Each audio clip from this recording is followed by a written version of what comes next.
आज हम भजन संहिता में भजन 78 का अध्ययन करेंगे। हे मेरे लोगों, मेरी शिक्षा सुनो, मेरे वचनों की ओर कान लगाओ। मैं अपना मुंह नीति वचन कहने के लिए खोलूँगा।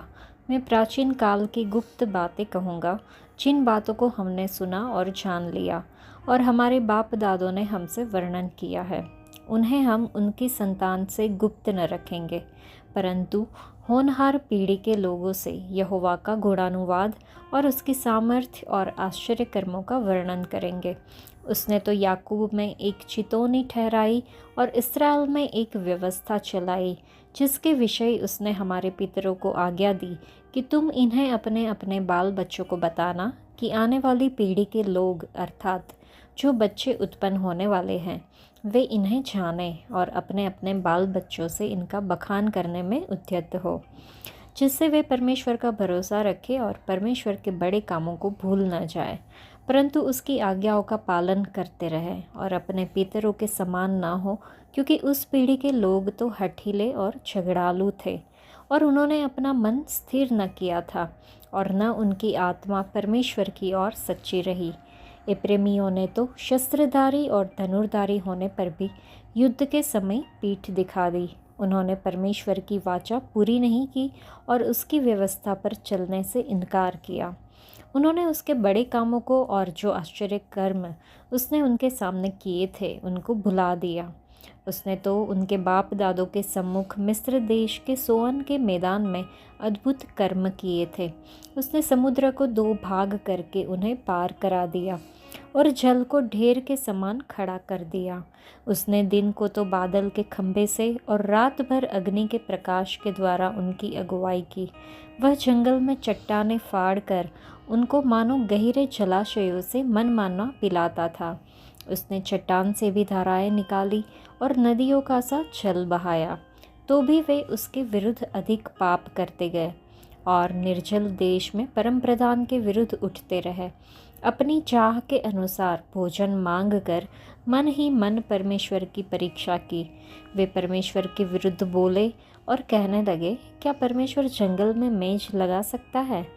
उसने चट्टान पर मार के जल बहा तो दिया और धाराएं उमड़ चली, परंतु क्या वह रोटी भी दे सकता है? क्या वह अपनी प्रजा के लिए मांस भी तैयार कर सकता? यहोवा सुनकर क्रोध से भर गया। तब याकूब के बीच आग लगी और इस्राएल के विरुद्ध क्रोध भड़का, इसलिए कि उन्होंने परमेश्वर पर विश्वास नहीं रखा था, न उसकी उद्धार करने की शक्ति पर भरोसा किया।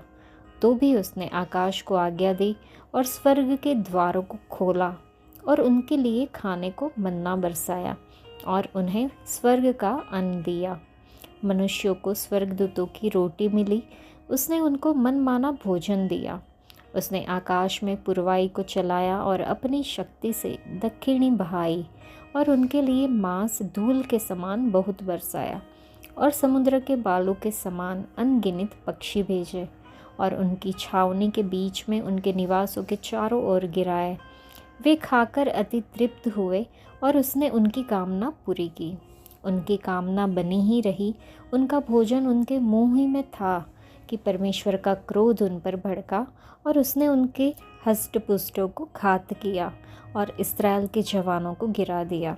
इतने पर भी वे और अधिक पाप करते गए और परमेश्वर के आश्चर्य कर्मों की प्रतीति न की। तब उसने उनके दिनों को व्यर्थ श्रम में और उनके वर्षों को घबराहट में कटवाया। जब वह उन्हें घात करने लगता तब वे उसको पूछते थे और फिर कर परमेश्वर को यत्न से खोजते थे। उनको स्मरण आता था कि परमेश्वर हमारी चट्टान है और परम प्रधान परमेश्वर हमारा छुड़ाने वाला है। तो भी उन्होंने उसकी चापलूसी की, वे उससे झूठ बोले, क्योंकि उनका हृदय उसकी ओर दृढ़ न था, न वे उसकी वाचा के विषय सच्चे थे। परंतु वह जो दयालु है वह उनके अधर्म को ढांपता और उन्हें नष्ट नहीं करता। वह बार बार अपने क्रोध को ठंडा करता है और अपनी जलजलाहट को पूरी रीति से भड़कने नहीं देता। उसको स्मरण रहा कि ये नाशमान है, ये वायु के समान है जो चली जाती और लौट नहीं आती। उन्होंने कितनी ही बार जंगल में उससे बलवा किया और निर्जल देश में उसको उदास किया। इस भाग में हम 1 से लेकर 40 वचन का अध्ययन करेंगे और दूसरे भाग में हम आगे का अध्ययन करेंगे। इस भजन में आसाफ इस्राएल के इतिहास की घटनाओं को विस्तार से वर्णन करता है।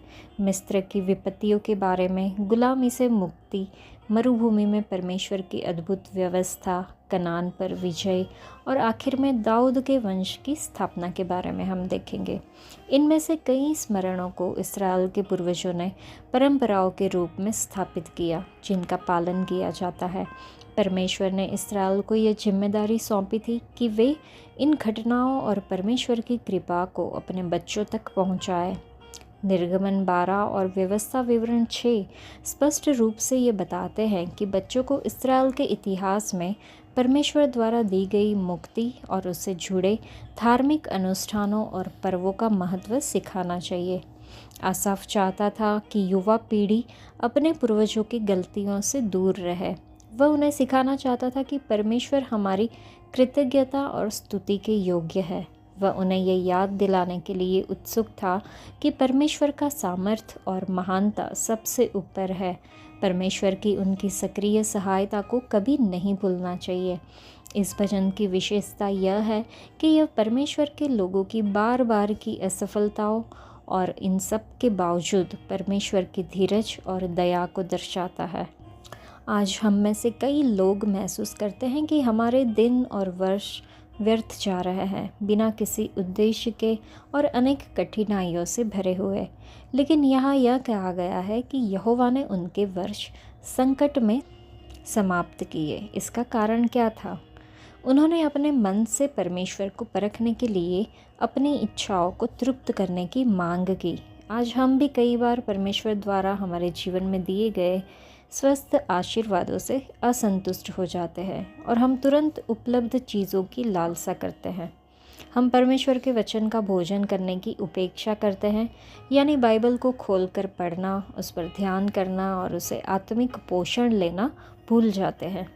इसके बजाय हम अपने फ़ोन और इंटरनेट पर ध्यान केंद्रित करते हैं, जहां मनोरंजक लेकिन हानिकारक सामग्री होती है। इसमें अक्सर झूठी बातें, संदेह और भ्रम के तत्व छिपे होते हैं, जो हमारे समय और आत्मा दोनों को नुकसान पहुंचाते हैं। तो चलिए हम अपने दिन और वर्ष इस तरह की व्यर्थता में न बिताएं। परमेश्वर से कहें कि आज हमें हमारी दैनिक रोटी दे। यह वही है जो प्रभु यीशु मसीह ने हम प्रार्थना करना सिखाया मत्ती रचित सुसमाचार के 6 अध्याय में। परमेश्वर हमारे शरीर और आत्मा दोनों के लिए आवश्यक आशीष प्रदान करेंगे। उन्होंने परमेश्वर पर सवाल उठाया और विद्रोह किया, ये कहते हुए कि क्या परमेश्वर जंगल में मेज तैयार कर सकता है? क्या वह रोटी और मांस दे सकता है? उन्होंने परमेश्वर पर विश्वास नहीं किया और उनकी मुक्ति पर भरोसा नहीं किया। क्या हम भी संदेह और शिकायत के साथ परमेश्वर पर सवाल उठाते हैं? ये हमें सोचना होगा और हम पश्चाताप करें और उनकी कृपा को प्राप्त करें। क्या हम अपने जीवन को व्यर्थता में बर्बाद कर रहे हैं और अपने वर्ष संकट में समाप्त कर रहे हैं? इतने वर्षों तक हमने शायद इस पर विचार नहीं किया। अगर हमें यह पहले से मालूम होता तो हम अपने जीवन को इस तरह ना जीते। चलिए हम अपने अविश्वास और अज्ञानता के लिए पश्चाताप करें। दिन बुरे हैं, इसलिए हमें अपने समय का सर्वोत्तम उपयोग करना चाहिए। प्रभु का आगमन निकट है, तो हम प्रतिदिन प्रभु का भय माने और उन्हें जानने, उनसे प्रेम करने, उनकी आज्ञाओं का पालन करने और पवित्रता में बढ़ने का प्रयास करें। हम अपने परमेश्वर से क्षमा मांगे और उनसे प्रार्थना करें कि हमारे दिन और वर्ष हमारे लिए, दूसरों के लिए और उनके नाम के लिए आशीष बने। आज के लिए इतना ही। परमेश्वर आप सबको आशीष दे। धन्यवाद।